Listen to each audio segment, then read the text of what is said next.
Analisis terstruktur. Sekali lagi, analisis struktur bahasannya di RPL ya, DAD, Kamus Data. Apa itu analisis struktur? Anda bisa baca nanti ya. Anda bisa baca. Karena ini sifatnya teoritis. Yang jelas, analisa berdasarkan struktur, pendekatan terstruktur gitu. Apa ujung-ujungnya nanti kaitannya dengan database. Orientasinya database gitu. Nah, tools yang dipakai adalah DAD. Model yang digunakan adalah DAD. Teknik atau metode yang digunakan adalah DAD. Nah, apa itu DAD? DAD sudah dibahas. Yang saya harus ingetin adalah di materi ini ada ya. DAD di sini materi ada. Tapi materi ini Anda nanti bisa baca. Saya nanti mau jelasin tentang tekniknya. Tapi DAD yang nggak boleh lupa adalah simbol. Simbol itu ada 4. Apa aja simbolnya? Simbolnya apa saja? Yang pertama yang pasti lingkaran. Lingkaran artinya proses. Apa itu proses? Semua aktivitas sistem. Semua aktivitas sistem itu proses. Proses itu tempat ngolah. Apa yang diolah? Inputan. Hasil olahan berupa output. Yang perlu diingat, input bentuknya bisa dokumen dalam bentuk kertas. Ada datanya di input menggunakan form. Input ada yang sumbernya adalah data store, file. Berarti manggil, masuk ke proses, diolah, keluar jadi output. Output ada yang cetak bentuknya, berarti kertas.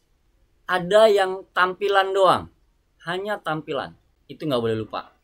Jadi kalau ditanya nanti agak rancu tuh. Reportnya harus berapa, laporannya harus berapa, outputnya harus berapa.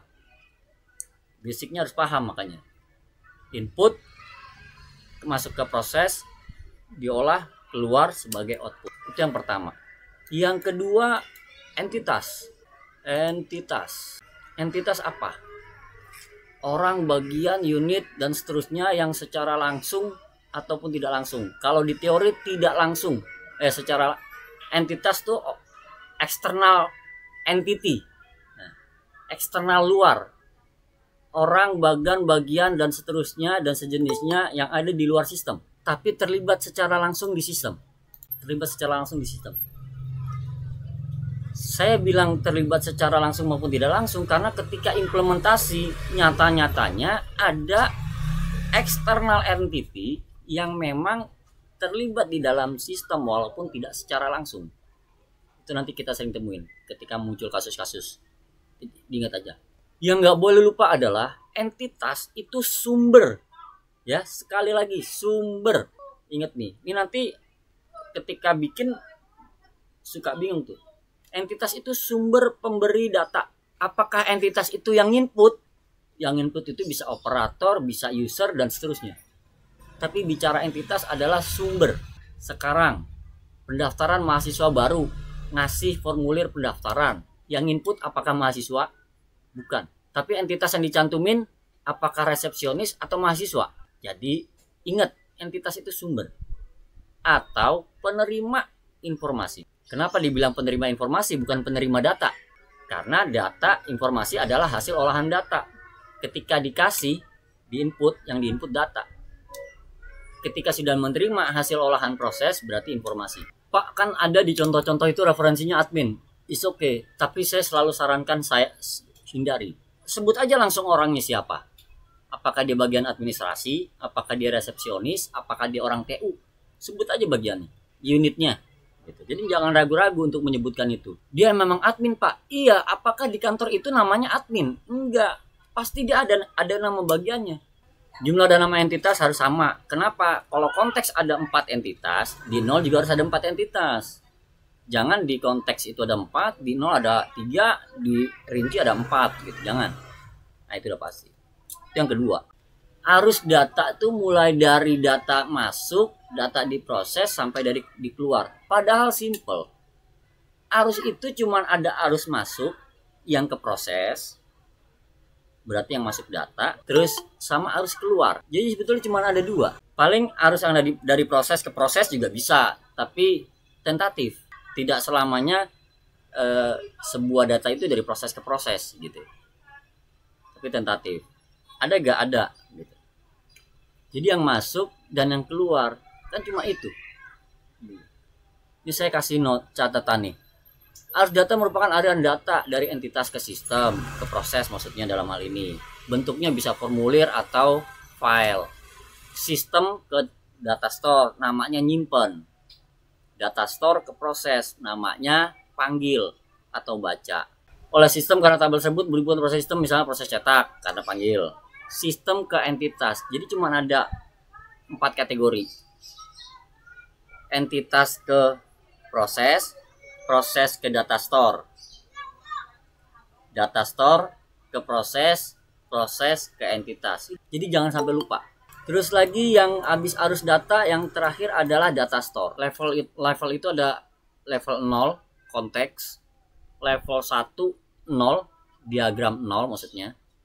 Level 0 itu diagram konteks, level 1 itu diagram 0, level 2 itu DAD, diagram aliran data level 2 itu adalah diagram rinci.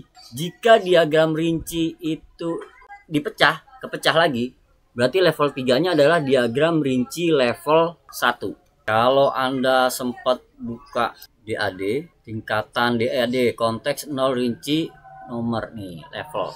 Nih, 0 konteks 1 0 2 1. Lihat penomorannya. Jadi hati-hati nanti pada saat penyebutan diagram rinci level 1 ini berarti diagram rinci level 2 ini, tapi diagram rinci proses 1.1 artinya level 1-nya dia nih. Diagram rinci level 2 turunannya 1.1 nih. Di level dia masuk kategori 3. Kenapa? Karena 1.1 ini pecahan dari 1.1 ini. 1.0-nya 2. 1.0 ketika pecah jadi 1.1, 1.2, 1.3 itu levelnya 2. Tapi ini diagram rinci nih. Ini diagram 0 di sini. 1.0, 2.0, 3.0. Begitu masuk 1.0, 1.1, 1.2, 1.3 dia masuk level 2. Tapi pada saat penulisan 1.1.1 kalau kategori level dia masuk level ini gitu. Nah, itu hati-hati nanti pada saat penulisan. Next, tentang DAD, simbol. Yang pertama pastinya Anda harus pahami dulu sistem. Pahami sistem. Apa yang harus dipahami terkait dengan arus, terkait dengan proses. Contoh,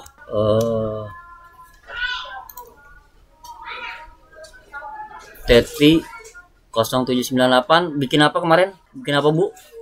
Saya bikin, kan saya ini apa ya? Tuh, judul aja lupa lagi. Enggak, Iya. judulnya kemarin itu tentang travel kalau sekarang, sistem informasi volunteer di sekolah relawan, Pak. Kalau yang sekarang. Volunteer di sekolah relawan. Ya. Itu yang mau dibahas apa aja yang dimuat? Yang dibahas itu tentang pendataan relawan, donatur. Oh ya. Misal tadi ya. Misal contoh gitu.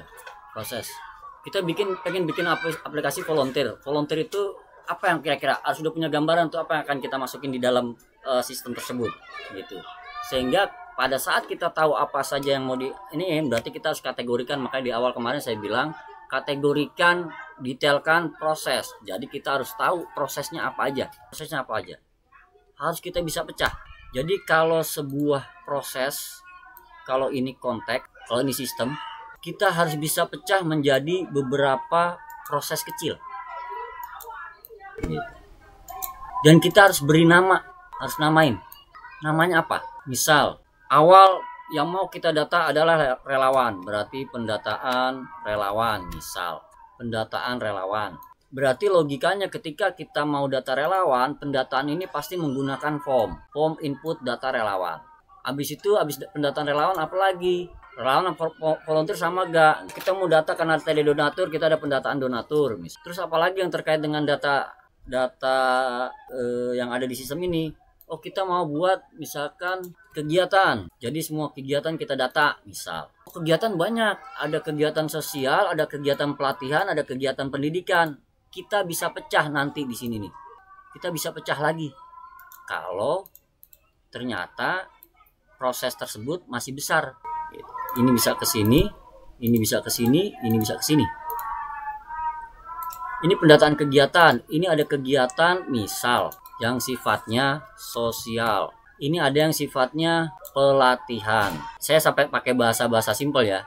Kalau bahasa proses itu kata kerja. Jadi harus menggunakan kata kerja. Biasanya diikuti dengan kata benda. Pendataan kata kerjanya, relawan kata bendanya. Misal, ini kaitannya dengan kegiatan sosial, ini kegiatan pelatihan, ini kegiatan donasi, misal kegiatan donasi. Apalagi selain kegiatan, tadi donasi kegiatan, ternyata donasi nggak masuk kegiatan, oh donasi dipisah, misal. Apalagi, terus harus bisa diuraikan sebanyak mungkin yang bisa kita cakupkan ke dalam sistem. Misal terakhir adalah laporan. Nah, dari 5 proses ini, kalau kita udah tahu prosesnya enak. Kita harus tahu, udah tahu proses, baru kita gambarkan bagaimana cara membuat awal. Taruh kita berangkat dari sini dulu nih, misalkan berangkat dari pendataan awal. Habis proses tahu, terus kedua yang harus diketahui lagi adalah siapa yang terlibat. Siapa yang terlibat? Kita harus bisa utarakan. Kalau ini sistem, yang terlibat siapa aja. Ingat, bicara entitas adalah si pemberi data atau si penerima. Misal kalau data relawan yang nerima Pak, yang ngasih pasti relawan misal. Terus terkait dengan donatur berarti ada donatur. Terus terkait dengan event ada gak yang terlibat stakeholder lain? Kalau ada tuliskan stakeholder lain, misal siapa? Silakan sebutkan. Habis itu siapa lagi? Oh, yang paling atas, misal ketua yayasan. Setelah kita tahu entitasnya, baru kita cari tahu alurnya, detail proses, detail datanya. Berangkat dari, kalau kita bicara dari konteks agak susah, kita berangkat dari yang terkecil. Apa yang terkecil? Sebuah form pendataan ini, kalau kita bikin proses ini, pasti proses ini adalah sebuah form. Tidak mungkin bukan sebuah form, sebuah isian. Kalau pakai Java, kotak, tarik, isian teks, tombol, simpan, edit, hapus, dan seterusnya. Kalau pakai web juga begitu, pokoknya form bentuknya. Itu form. Dari form itu siapa yang terlibat sebagai pemberi data? Karena ini terkait dengan relawan, berarti kita harus sebut pasti namanya adalah relawan. Dia ngasih data ke sini, input. Nah, hati-hati. Dia memberikan data ke sini. Dia menginput data ke sini. Nah, hati-hati. Gitu. Pemberi data tidak harus penginput secara real, secara implementasi di lapangan. Yang input bisa aja staff, yang input bisa aja resepsionis, yang input bisa aja orang tata usaha misal. Tapi pemberi datanya siapa? Relawan. Karena prosesnya adalah pendataan relawan, otomatis data yang mengalir adalah dia ngasih data di input. Ada tombol simpen nggak? Ada, misal. Kalau ada tombol simpen, otomatis dia akan kesimpan. Kalau kesimpannya kemana? Pasti ke database. Apa nama databasenya? Jangan nama database data barang gitu. Tapi namakanlah sesuai dengan data yang mengalir. Data yang mengalir apa? Datanya relawan misalkan. Kita sebut misalkan TBL relawan. Selesai sampai situ, selesai untuk input, proses, output. Jadi ketika di input, diketik datanya, klik tombol simpan, masuk ke sini. Oke, sudah masuk ke sini. Terus bagaimana? Data ini mau diapain? Kenapa? Supaya nanti akan ketahuan. Saya coba bikin dari bawah supaya gampang ngasih gambarannya. Kalau di gambaran formal, ini ke sini, ini ke sini, ini ke sini, wah yang ada nggak nyambung. Habis itu apa? Data donatur. Oke, kita bikin donatur. Misal. Ingat, kalau ini form, kita harus namakan proses ini apa? Form tadi. Oh, ternyata form itu namanya adalah form input data relawan. Donatur juga begitu ternyata. Ada formnya misal. Input data donatur. Sama kasusnya. Klik tombol simpan, masuk ke datanya. Karena donatur itu orangnya input data donatur, nih data donatur misal. Ini berarti tabel donatur. Deh, simpen, masuk tabelnya. Di form itu ada tombol cetak gak? Misal. Oh ada, kalau ada tombol cetak, pasti tabel ini dipanggil lagi untuk dicetak. Misal, ada gak tombol cetak? Oh ada. Kalau ada, berarti tabel ini kepanggil lagi. Untuk di apa? Dicetak. Ketika cetak, kita harus namain data relawan. Hasil cetak, hasil printoutnya, hasil cetaknya itu bentuknya apa? Apakah judulnya biodata relawan? Apakah judul report yang kita buat di e-report misalkan itu rekapitulasi relawan atau apa? Karena data relawan yang berisi data individu perorangan dengan data relawan yang isinya seluruh relawan itu beda. Kalau individu biasanya kita biasa sebut biodata yang bersangkutan. Tapi kalau semua biasa kita sebut rekap atau daftar relawan. Apakah ketika kita klik tombol cetak yang tercetak hanya yang pada saat itu terinput atau semua yang sudah diinput tercetak? Nah, itu hati-hati ya. Ini untuk semua sistem barang. Apakah ketika kita ketik tombol cetak itu yang tercetak adalah barang yang bersangkutan atau semua barang yang ada di tabel barang? Kalau all berarti daftar, rekapitulasi.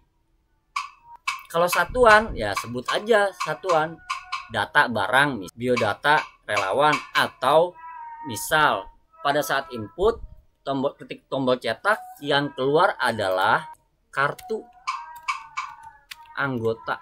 Nah, berikutnya hasil output ini kita kasih ke siapa? Itu kita kasih ke siapa? Kartu anggota keluarannya. Apakah kita kasih ke manajer? Nggak mungkin. Misalkan di sini ketua yayasan. Apakah ketua yayasan? Kalau dia keluarannya kartu anggota, berarti kasihnya ke individu. Mau tidak mau yang dikasih adalah keluarannya kartu anggota. Berarti kalau ini keluarnya kartu anggota, bukan cetak data relawan dong. Cetak, sebut aja langsung kartu anggota. Kok nggak ngambil dari tabel anggota? Ya kita ngambil dari tabel relawan. Orang yang kita mau cetak kartu relawan kok begitu klik tombol cetak. Tapi dia butuh semua data relawan. Kalau semua data relawan, ini nanti di proses terakhir. Di proses terakhir adanya apaan? Laporan relawan. Laporan relawan ini adanya di tabel terakhir. Dia akan manggil dari tabel relawan. Ini dipanggil. Nah, ini yang sering salah juga nanti nih. Ketika bikin laporan, input laporan. Pertanyaannya, kalau ada yang masuk ke sistem, maksudnya begini nih, input relawan, hasil cetaknya kasih cetak laporan. Ini input laporan, ini cetak laporan. Kalau dia ada inputan, pertanyaannya apakah ini diinput? Enggak Pak, kalau nggak diinput ngapain ada tombol, ada garis ini gitu loh. Mau tidak perlu ini. Karena data yang dipanggil adalah tabel. Kalau tabel ya tinggal panggil datanya. Nah, hasil cetaknya kasih ke siapa? Ke sini misalnya. Bentuknya apa? Laporan. Nah, baru di sini bisa kita labelkan laporan data relawan misal. Kalau tadi mau cetak all, tapi dia butuh cetak satuan. Saya butuh biodata si A, saya butuh biodata B, butuh data si C. Bagaimana? Cetaknya dari mana? Apakah dari sini? Apa dari sini? Ada Pak, di proses pendataan ini ada tombol cetaknya. Ya, berarti selain cetak kartu, berarti di sini juga bisa cetak biodata perorangan. Ambil datanya juga sama dari tabel relawan. Dicetak, kasih ke siapa? Kasihnya ke ini. Jadi bukan berarti satu tabel ini hanya keluar cuma satu doang. Bisa, apalagi yang kemungkinan bisa dicetak. Kalau ini namanya cetak kartu anggota, ini namanya cetak biodata. Karena yang dimaksud adalah biodata perorangan. Nah, ini bisa namanya, misalkan kalau yang di sini bisa kita sebut data relawan boleh.